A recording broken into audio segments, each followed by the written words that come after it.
प्यारे बच्चों, आज हम कक्षा 10 हिंदी में गद्य संकलन के पहले पाठ का अध्ययन करेंगे, जिसका नाम है मित्रता और उसके लेखक हैं आचार्य रामचंद्र शुक्ल। तो आज हम आचार्य रामचंद्र शुक्ल के जीवन परिचय पर प्रकाश डालेंगे। आचार्य रामचंद्र शुक्ल का जन्म 4 अक्टूबर 1884 ईस्वी को बस्ती जिले के अगोना नामक ग्राम में हुआ था और इनके पिता का नाम यानी कि आचार्य रामचंद्र शुक्ल के पिता का नाम बुक्स में जो दिया होता है कि इनके पिता का नाम, तो यहाँ हम अपनी तरफ से ऐड कर सकते हैं अच्छे मार्क्स पाने के लिए। इनकी जगह हम लिख सकते हैं आचार्य रामचंद्र शुक्ल के पिताजी का नाम पंडित चंद्रवली शुक्ल था। अगर हम जिस तरीके से किताब में लिखा हुआ होता है, अगर सेम टू सेम हम वैसा ही छाप देते हैं तो उससे हमारे मार्क्स ठीक नहीं आते हैं। इसलिए हमको किताब से सिर्फ समझना होता है और हमें अपनी तरफ से कुछ वाक्य ऐड करने होते हैं अच्छे मार्क्स पाने के लिए। तो जो सुपरवाइजर यानी कि कानून गो थे, तो कौन थे सुपरवाइजर कानून गो? आचार्य रामचंद्र शुक्ल के पिताजी। बालक रामचंद्र शुक्ल ने हाई स्कूल की परीक्षा मिर्ज़ापुर जिले के मिशन स्कूल से उत्तीर्ण की यानी कि पास की थी। अब यहाँ पर लिखा है कि गणित में कमजोर होने के कारण, यानी कि यहाँ पर हम लिख सकते हैं कि आचार्य रामचंद्र शुक्ल गणित विषय में कमजोर थे, यानी कि गणित विषय में वो कमजोर थे पढ़ने में। इसकी वजह से यानी कि इसके कारण इनकी शिक्षा, यानी कि इनकी शिक्षा का मतलब है यहाँ पर आचार्य रामचंद्र शुक्ल की जो शिक्षा है यानी कि पढ़ाई आगे नहीं बढ़ सकी, यानी कि वो आगे की पढ़ाई करने में सक्षम नहीं हुए थे। कौन? आचार्य रामचंद्र शुक्ल। इंटर की परीक्षा के लिए कायस्थ पाठशाला, यानी कि जब इंटर की परीक्षा इन्होंने दी थी तो इन्होंने कायस्थ पाठशाला इलाहाबाद में प्रवेश लिया। किसने लिया था? आचार्य रामचंद्र शुक्ल ने। इंटर की परीक्षा के लिए इन्होंने कायस्थ पाठशाला इलाहाबाद में प्रवेश लिया, किंतु अंतिम वर्ष की परीक्षा में पूर्व ही इनका विद्यालय छूट गया। मतलब अंतिम वर्ष की जो परीक्षा से पूर्व ही, तो लास्ट इंटर की जो परीक्षा थी उससे पहले ही इनका जो है विद्यालय छूट गया, यानी कि ये विद्यालय जाने में समर्थ नहीं हुए, सक्षम नहीं हुए। और आचार्य रामचंद्र शुक्ल ने मिर्ज़ापुर के न्यायालय में नौकरी कर ली। किसने कर ली नौकरी? आचार्य रामचंद्र शुक्ल ने। क्या कारण था इनका मिर्ज़ापुर न्यायालय में नौकरी करने का? क्योंकि इनकी पढ़ाई जो है छूट गई और विद्यालय जाना बंद हो गया। इस वजह से इन्होंने जो है मिर्ज़ापुर के न्यायालय में नौकरी करने का विचार बना लिया, किंतु स्वभाव अनुकूल ना होने के कारण छोड़ दी। क्या छोड़ दी? वहाँ की नौकरी भी इन्होंने छोड़ दी। मतलब इनके वो अनुकूल नहीं थी, यानी कि उनको वहाँ पे वो कार्य पसंद नहीं आ रहा था। और मिर्ज़ापुर के मिशन स्कूल में चित्रकला के ये अध्यापक हो गए। प्यारे बच्चों, इतनी बात समझ में आई कि स्वभाव अनुकूल ना होने के कारण इन्होंने जो मिर्ज़ापुर के न्यायालय में नौकरी की थी वो उसको भी छोड़ दिया और वहीं मिर्ज़ापुर के ही एक मिशन स्कूल में ये चित्रकला के अध्यापक हो गए। और इसी बीच, मतलब इसी समयावधि के बीच इन्होंने स्वाध्याय का मतलब स्व माने अपने आप, अध्याय माने पढ़ाई की, स्वाध्याय का मतलब सेल्फ स्टडी। तो सेल्फ स्टडी यानी कि स्वाध्याय यानी कि अपने आप से इन्होंने हिंदी, अंग्रेजी, संस्कृत, बंगला आदि भाषाओं का अच्छा ज्ञान भी प्राप्त कर लिया।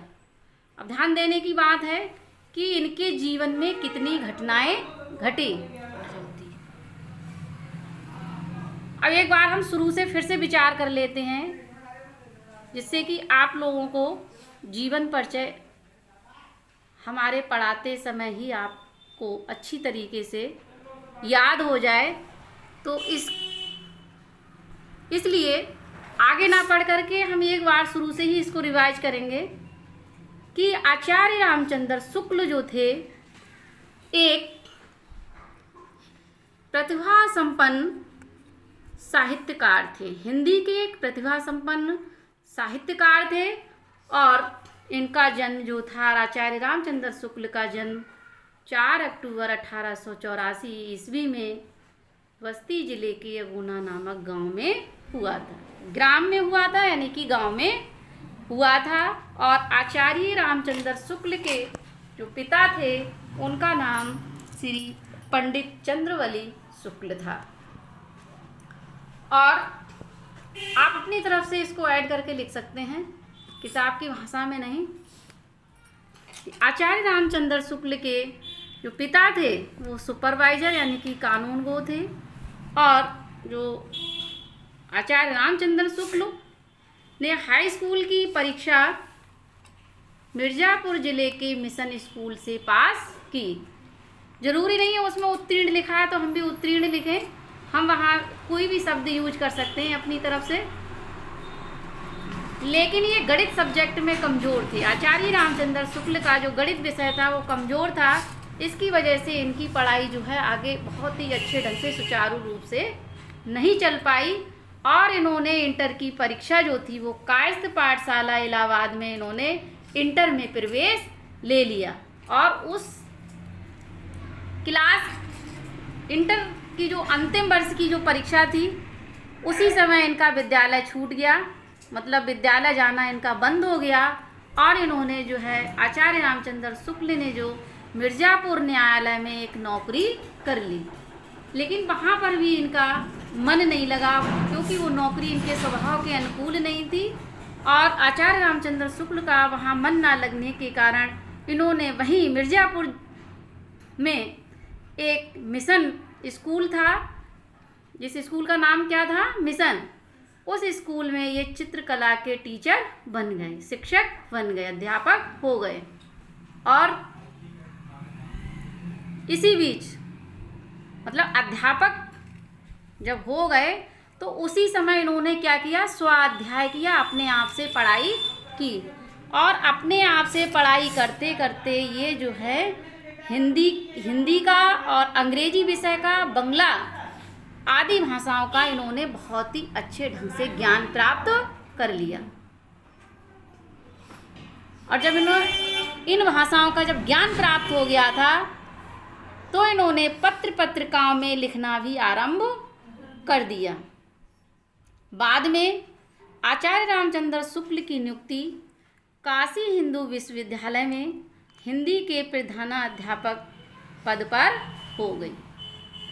कौन से पद पर हो गई? हिंदी के प्रधानाध्यापक के पद पर हो गई। बाबू श्याम सुंदर दास के अवकाश प्राप्त करने के बाद शुक्ल जी ने हिंदी विभाग के अध्यक्ष पद को भी सुशोभित किया। इसी पद पर कार्य करते हुए 2 फरवरी 1941 ईस्वी में इनका स्वर्गवास हो गया। किनका? आचार्य रामचंद्र शुक्ल का हो गया। ठीक है, तो ये रहा आचार्य रामचंद्र शुक्ल के जीवन परिचय का संपूर्ण वृत्तांत। अब इसके आगे हम इनकी जो रचनाएं हैं उन पर अध्ययन करेंगे, प्रकाश डालेंगे। जैसे आचार्य रामचंद्र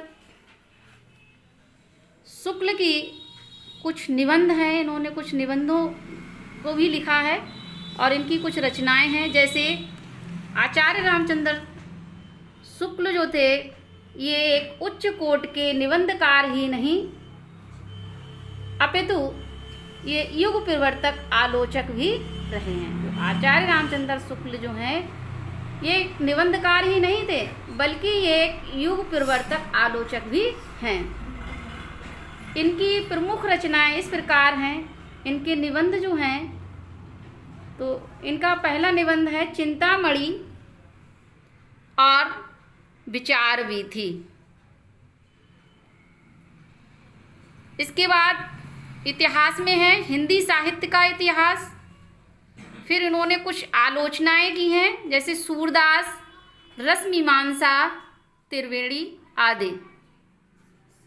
नेक्स्ट इनके संपादन हैं जायसी ग्रंथावली, तुलसी ग्रंथावली, भ्रमर गीत सार, हिंदी शब्द सागर, काशी नागरी प्रचारणी पत्रिका, आनंद कादम्बनी आदि। इस प्रकार से ये आचार्य रामचंद्र शुक्ल की कुछ कृतियाँ थी जिस पर हमने प्रकाश डाला था। इस प्रकार से आप आचार्य रामचंद्र शुक्ल के जीवन परिचय को अपनी भाषा में अच्छी तरीके से लिखकर एग्ज़ाम में अच्छे नंबर प्राप्त कर सकते हैं, ऐसी मेरी आशा है।